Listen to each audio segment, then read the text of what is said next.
The hardest part of hitting Strava's API is by far understanding the authentication process and learning how to work with OAuth. Eventually, the end goal of this series is to stand up a full-stack React app with all things Strava in running. But for this video, I'll primarily focus on just the basic steps of hitting their API using Postman and returning JSON. All right, let's jump in. So high level, what we're going to be doing is hitting Strava's API and then generating our own authentication token, because the basic scope of Strava's authentication is just the read, and we want access to read all about the athletes and get all activities. So we need to generate our own authentication token.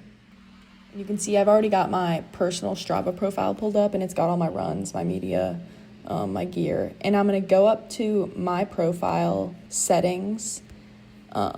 And this is where the developer portal kind of lives for Strava. So if you look on the left, you'll see my API application. If you haven't already applied for your own access token, you will not have this in the settings dropdown on the side. So I'll show you how to do that in a second. But I did create a secondary Strava account, which I have not set up for developer yet. So this is one. You can see I've got 0 activities, so we can set it up together. So I'll go to the same place, settings, on my Strava profile.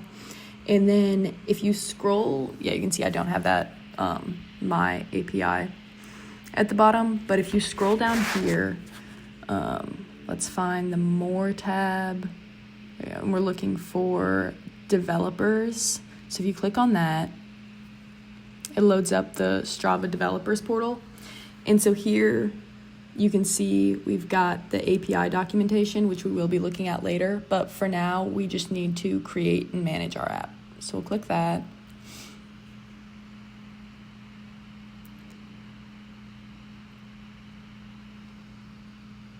And then from here, this is where you'll actually submit an application to get access to their API. You will need to fill this out. So start with like an application name. It can be anything. None of these fields really matter. It's just so they can make sure you're not using it for something bad. So I'll kind of speed through this. Training, made up a website, not necessarily the website that I'm going to use. And then I make sure to always include like personal application whenever I'm applying for an API, so they know it's not for like some enterprise thing. And then it makes you upload an icon. I love Mythbusters, so I'm using Jamie. And the purpose of that is just to make sure it's nothing inappropriate.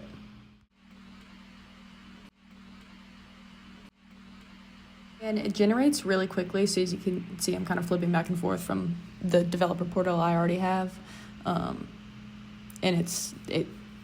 you get the acceptance really quickly if you don't put in an inappropriate picture. So yep, you can see we've got our limits, our access tokens, and it's all hidden, but you can show them and then copy them. And then from here, what we're gonna do is look at the documentation, which is my favorite part about anything. And Strava has okay documentation. Getting the authentication is not outlined in here. That's kind of why I decided to make this video. But you can see they've got like how to make the requests. I'm gonna go ahead and pop over to Postman, which I just use the browser version. It's free. Sign up if you don't have an account. It just lets you hit APIs without having to build a front end. So right now I'm scrolling down to look for the client ID URL. So I'm gonna copy this.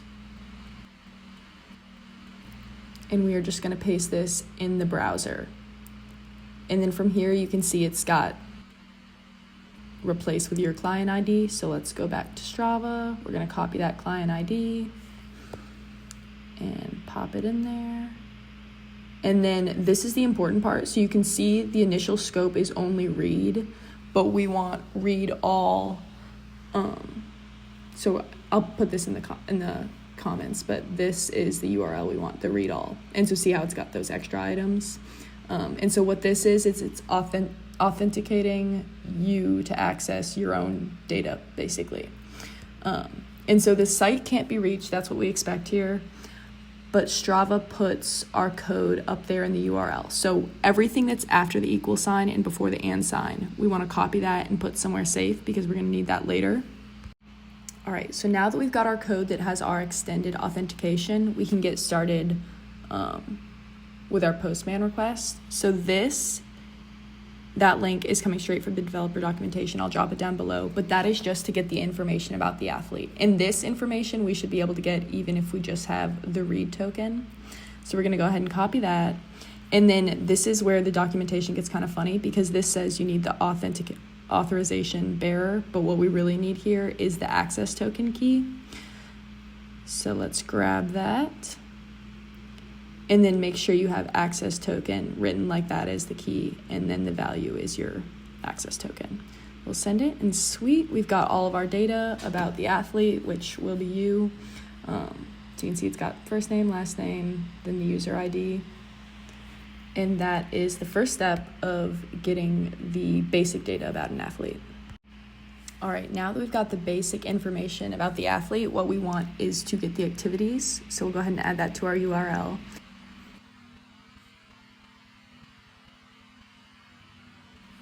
And you can see we do not have permission to read activities with just the basic authentication that we have right now. And it shows that in our API application, our scope is only read. So what we need to do next is generate that other authentication token. In this URL, I'm going to pop it in the comments below. I could not find it in their documentation. I think the first time I did this, I found it on Reddit or something. So it is kind of hard to find, but I'll just give you this link, and then it'll just be going through and filling out all of the fields with your information. And then the important one is that code parameter. That is that special code from the URL. So I'm going to go ahead and grab that from our local host, just copy and paste it into that code value. And then this one needs to be a post. So I'm going to switch that and go ahead and send it, and let's see what we get back. And great. So we've got our new access token, which has the updated authorization, and our refresh token and our expiration date. And now what we're going to do is we're going to copy that new access token, and we're going to go back to our get where we tried to get all of our activities, and we're going to paste that in for our new access token and try and resend that request.